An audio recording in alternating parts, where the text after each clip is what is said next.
જનહિતનો અવાજ રજૂ કરતી અમારી ચેનલ સાથે જોડાવા માટે લાલ કલરનું બટન દબાવીને સબસ્ક્રાઇબ કરો, બાજુની ઘંટડી દબાવીને સતત અમારી સાથે જોડાયેલા રહો। હું અશોક ભાલિયા આપનો ધન્યવાદ કરું છું। આભાર।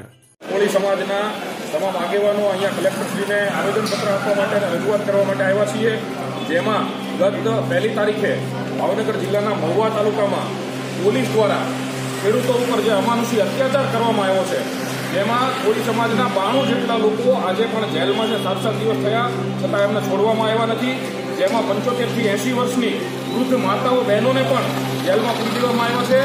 તેમજ જે પોલીસ દ્વારા ડીવાયએસપી સહિત 3 પીઆઈના 300 થી 400 પોલીસના કાફલા દ્વારા જે ત્યાં લોકો ઉપર, નિર્દોષ લોકો ઉપર જે અમાનુષી અત્યાચાર ગુજારવામાં આવ્યો છે, એના માટે આજે અમે કલેક્ટરશ્રીને મળી અને એમને અલ્ટિમેટમ આપ્યું છે કે તમે 5 દિવસમાં, આવનારા 5 દિવસમાં જે કંઈ પણ આ અત્યાચાર ગુજારનારાઓ હતા એમની ઉપર કાર્યવાહી કરવામાં આવે, નહીતર કોળી સમાજ છે એ ગુજરાતમાં મોટું આંદોલન છેડશે।